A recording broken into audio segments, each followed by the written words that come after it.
Fire rips through Great Falls High tonight, where this arson investigation stands. Plus, the mystery surrounding a missing parking meter key solved. Well, sort of. We'll take a look at plans for paid parking downtown.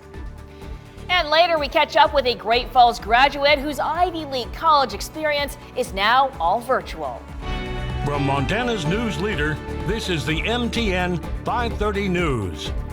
Also tonight, a warning about the dangers of wildfires this weekend. Thanks for making MTN a part of your Friday evening. I'm Keely Van Mittendorf. And I'm Hallie Schwinnard. First tonight, a fire at Great Falls High School. Right now, Great Falls Fire Rescue is investigating what caused it, but it appears to be suspicious. They say it broke out late last night. The arson task force is working with the Great Falls Public School District. They're looking for 2 juvenile males who were seen leaving the area shortly before the fire was reported. We spoke with the superintendent, Tom Moore, about the damage, and he says he's thankful nobody was hurt. Not a lot of damage. As I said, I was thankful that it was fairly contained and limited. There's obviously there is some damage done to the building, to the school, and it is going to have to be repaired, and it will cost money. So this is obviously a serious problem. I'm thankful that it wasn't more serious. Anyone with information is asked to call the fire department. And the hot, dry weather has fire departments around the state warning people about the dangers of wildfire this weekend. Fire danger is high in the forest around Butte, and high temperatures and high winds can easily start wildfires. People recreating this weekend are asked to be careful when starting campfires, which could quickly turn into a wildfire. If you're going camping and recreating, is to make sure that the fires are always out, campfires. Make sure that your barbecuers and things like that, when you're cooking outside, that aren't close to any kind of combustibles or anything like that. And just a lot of common sense goes a long way.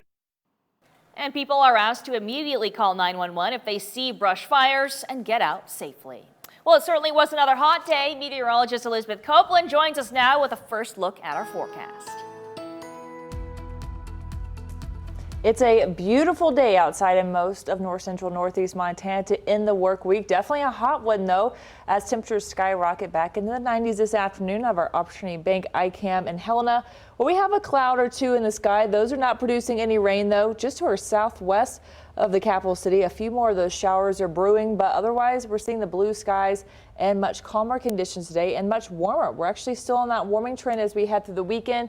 Besides some areas of the northeast, which are quite a bit cooler this afternoon than they were this time yesterday, we are expecting some storms to develop, especially across the northeast corner a little later this evening. So we'll be watching for those as those start popping up, especially as we head into about the 9 o'clock hour. But tonight, otherwise partly cloudy, 63, a very warm overnight expected for the Great Falls area. But we do track warmer weather into the weekend before finally seeing some relief from that heat as we get some fresh, cool air from the west. We'll track when that moves in coming up here shortly in our extended forecast. Thanks, Elizabeth. We'll check back in with you soon. Well, the saga of the lost meter key in downtown Great Falls finally has a resolution. After the key disappeared back in March, the city removed parking meters from the downtown area. Now that it's back, the future of parking enforcement is unclear. You can't even write this stuff in Hollywood. We found the key that went missing, key to the meters, and that was the whole reason why we removed the meters. Parking meters in downtown Great Falls were taken away after the key went missing, presumed stolen, until this week when it was found near the elevator of a parking garage. That elevator happened to be broken, so we had the elevator company there fixing it. And when they opened that door to the equipment room, they felt the door catch on something. And so he looks down and he sees this key. And he's like, oh, well, okay. So he picked it up, and when he was done, he gave it to the staff there in the north garage, and they were like, oh, my God. Even with the key returned, the future of metered parking in the city isn't clear. We were so far down the road of coming up with alternative solutions to replacing the meters, that it's kind of like, well, do we want to walk that back and not do any of it? Or is there other things for us to consider, like, well, the meters were super old and we weren't going to be able to get parts anyway, so go ahead and keep replacing them. Regardless of what the city decides, the meters provide an important source of revenue for the parking development program. all of the revenue that is generated by meters, by parking leases, by citations, every penny of it stays in the parking program. Raymond says that money is roughly 60% of the program's revenue each year. In Great Falls, Matt Holzaffel, MTN News. And the city says that they do plan to put meters back up eventually, although it's unclear if they will use the old meters or implement a whole new system. Throughout the week, we've talked about plans and protocols for the upcoming school year, from kindergarten enrollment to rural schools and busing policies. Today, MTN's Shannon Newth introduces us to a Great Falls High grad whose plans at an Ivy League college out east have been uprooted. Throughout the summer, Zach Shermley has been working at KRTV behind the scenes and on the news staff. Thanks to COVID-19, his summer stay has been extended.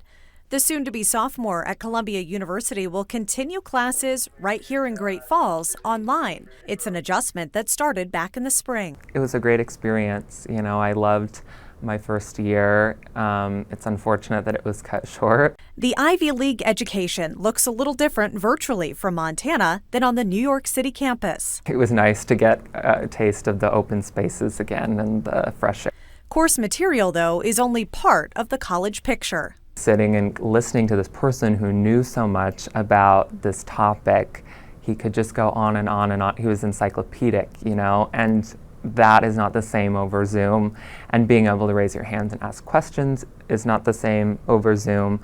Having conversations with your peers and other students is not the same over Zoom. Zach says he feels fortunate to have the resources to do online coursework, even as his view of what college looks like has been forced to change. I wanted to go to the New York that I signed up for, you know, and I wanted to live at the New York I signed up for, and this is not what I signed up for. Unfortunately, I feel for all the people that have had to stay there. In the meantime, he'll take classes while also working on his career-focused job this fall.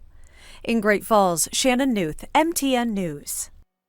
Zach says he has a number of classmates who are deferring this year or the upcoming year because of changed plans or costs. Well, according to the Montana Coalition of Home Educators, homeschooling grows annually. Recent numbers show above 5,000 students in Montana are currently homeschooled. The Central Montana Organization for the Advancement of Homeschooling also reports an increased interest in homeschool options this year. They estimate locally that includes 24 families. This week, MTN News sat down with two women who are already teaching their children from home and one mother who chose it for her daughter this upcoming year. During our conversation, we learned there are countless resources available for support. You know, that's true. And people are nervous, and that's why we're here. We're here to help with curriculum, what works, what doesn't, and everything in between. It makes me feel relieved just to hear that it's okay. There's different options. I have choices. I have connections, a website to reach out to. I'm actually a little bit excited. To know that maybe we'll succeed. Well, you will. You will. And tonight at 10, we'll hear more from Samoa about what it takes to succeed as a homeschool parent and their advice for families who are starting homeschool this year. Despite summer sales, back to school presents a financial challenge for many families, and that challenge is even greater for those experiencing financial hardship. That's why Great Falls Rescue Mission needs your help to make sure families in need are well supplied this school year. Effective immediately, you can donate any types of school supplies to the Rescue Mission between now and the week before the rally kicks off on August 23rd. The Rescue Mission Executive Director says he hopes to collect 750 backpacks this year to distribute to all children in need. We make them age-specific, gender-specific backpacks so that, you know, Billy gets the one that he wants and Susie gets the one that she wants. But it gives them exactly what the school district says they should have so that they can start out the school year. You can head to our website to find out what supplies are needed for each grade level. Coming up, a new facility providing a new approach to care, how veterans are liking their new clinic in Great Falls.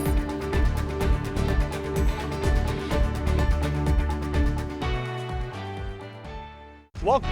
From Montana's news leader, you're watching the MTN 530 News. After weeks of preparation, the new VA clinic in Great Falls held its grand opening event today. MTN's Isaiah Dunk takes us to the ceremony. The new Great Falls VA Clinic held its grand opening Friday morning with a ceremony dedicated to veterans and clinic staff. The event was open to vets and the public, with remarks from Montana politicians, tribal leaders, and Montana VA representatives. Small groups were offered tours to see the new facility, which is the first in the Montana VA system to implement the patient-aligned care team model. So now we have a facility that's worthy of our veteran service here in Great Falls, Montana. Now it's going to be up to us to make sure that the facility meets the needs of our veterans in north central Montana, and care continues to be of the highest quality. Vets who used the old clinic were impressed with their first look. This hospital here is a lot nicer than the one that the old one, because it was just old. So yeah, and this is one that's beautiful. I mean, it's amazing how good it looks inside. The new space is all on one floor and effectively doubles the capacity of the old one across town. With the new model, vets no longer have to move around the building to get their care. Instead, comprehensive care teams come to one room for the veteran. This new clinic, man, it's nice. It's got all the stuff that the staff needs, got up-to-date stuff. You don't have to go to another room to find your equipment. I'm sure the staff will love it. I know us veterans will, because we don't have to go anywhere. We go to one room and we get to stay there. In addition to packed teams, the clinic offers telehealth, laboratory, and home-based care within 100 driving minutes of Great Falls, among other services. Biggest one, as a female veteran, they have 2 exam rooms specifically for women. They've never had that before. They don't even have that at Fort Harrison. So this is a big step for women veterans. In Great Falls, Isaiah Dunk, MTN News. Well, during last weekend's educational forum regarding interactions between law enforcement and people of color, presenters held Great Falls Police Department accountable for a lack of accessible data and over-policing of minorities within Great Falls. Today, GFPD responded to those claims with full transparency. GFPD announced that they've published reports from the past 5 years to their website in an effort to improve public access to information. They also provided an explanation for figures which suggested that they discriminated against people of color, particularly the local Native American population. Police Chief David Bowen said the apparent disproportion of traffic stops for Native Americans versus whites can be attributed to inaccurate populations counts, not intentional acts of racial profiling. The community activist and forum organizer acknowledged GFPD's response as a positive step towards equality. It's a good first step. There's a lot of things that we want to get done, and so we'd like to continue the dialogue and maybe collaborate on an actionable plan such as racial bias training, increasing the amount of data that's actually recorded, and maybe coming up with a comprehensive plan to include diversity, basically blacks, indigenous people of color, on oversight boards. Brunel hopes to speak with GFPD to discuss ways they can improve interactions between law enforcement and people of color in the near future. We track warmer weather through the weekend. Tomorrow starting out in the 70s and heading to the 90s. We track when cooler weather makes a return coming up after the break. Storm Tracker weather starts now with Chief Meteorologist Elizabeth Copeland.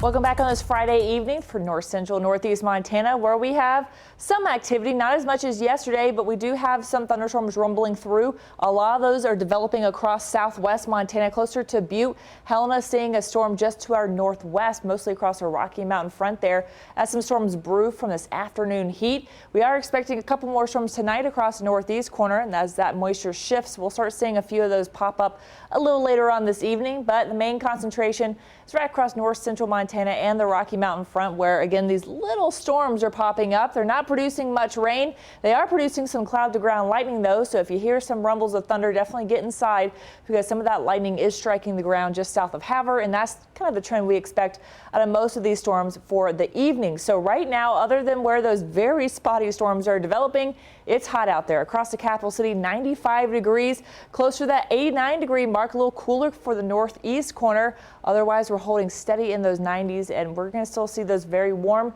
and dry warm temperatures and dry conditions really settle in over the next few days. So right now in Helena, 18% relative humidity. Those storms stay to our north right now, meaning that dry air is settling in, seeing a lot of that blue sky, mostly out of the capital city this afternoon. And we'll have a little more moisture across the northeast. Again, only to fuel that afternoon, evening storm as we head through tonight, which we'll be monitoring for you coming up here shortly. So other than that, out of our U.S. Bank ICAM in Great Falls, lots of blue sky today. Looking down, I believe that's central, seeing a lot of that blue sky, not too many of those clouds in the forecast this evening. Again, a very isolated storm. If you're looking out there later this afternoon, you might see a little cumulonimbus cloud pop up in the distance, producing some light rain, some lightning as well. Otherwise, we stay mostly dry across the area and warm. Again, 90 degrees outside, feeling like 89. Visibility a clear 10 miles tonight as we keep those clear conditions in the forecast for the next several days. So really, a lot of that moisture that moves in from southwest corner starts to diminish overnight as we see mostly clear skies. A few pop-up thunderstorms possible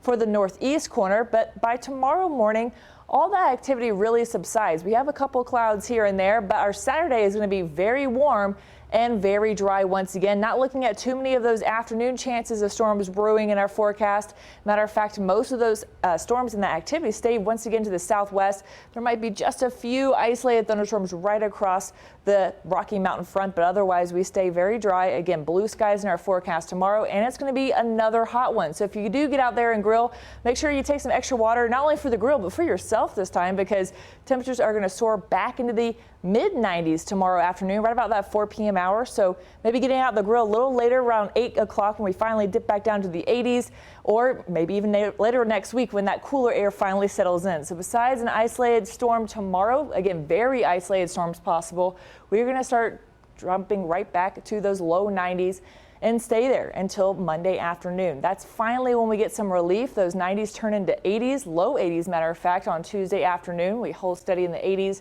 through Friday. So really that warm stretch is going to come to an end here as we head through Monday afternoon. Even in the capital city, seeing the upper 80s Saturday through Monday. And then we're going to have a lot more of that cooler air finally settle down for us as we head to the beginning of next week. Thanks, Elizabeth. Still to come, we hit the road with Montana Highway Patrol, taking a first-hand look at DUIs across the state.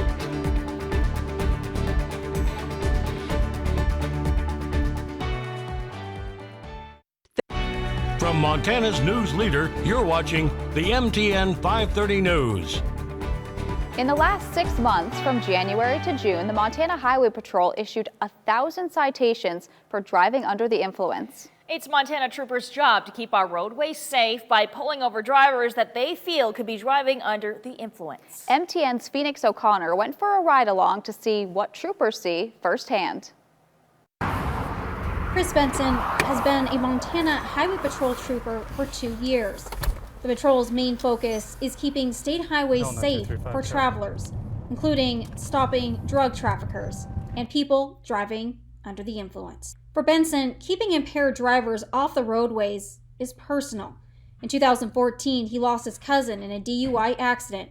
Being a trooper, it's his way to keep his cousin's memory alive and his fellow Montanans safe. His passing was really hard for me. We were pretty close, and it made me want to go out there and protect other families from, the same fate, and protect other people from possibly losing loved ones by finding DUIs and making sure that we get them off the roadways.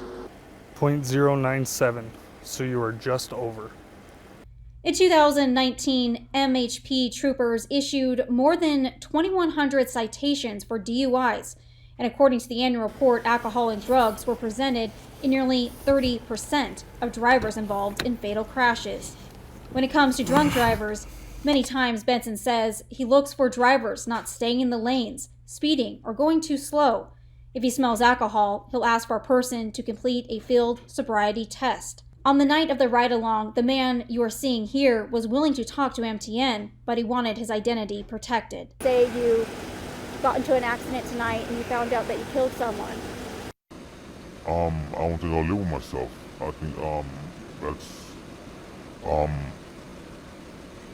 that'll be something horrible. About asking your bartender to get a free ride home. And like I said, normally I do. The man requested a blood test, and although he was detained, he has not been charged with a DUI. That's in the hands of the Lewis and Clark County Attorney. After the nearly hour-long process, he did have this to say to Trooper Benson. So I do respect they're doing their job. I as it is, they have a tough job as it is. And they're out here to protect us. and I do respect that. Once again, thank you for your service. Well, thank you for being respectful tonight. For MTN News, I'm Phoenix O'Connor. And due to very warm weather in store for our weekend and beginning of next week, it's not until Tuesday cooler air from the west and northwest starts to finally flow in. We go from the low 90s through the weekend and Monday, finally to the low 80s on Tuesday, which is below average for this time of year, and then we jump back up to the upper 80s by Thursday. All right, well, that's all the time that we have tonight on the 5:30 News. We'll leave you with a view of beautiful downtown Great Falls. Thanks so much for watching. Have a great rest of your evening and be safe.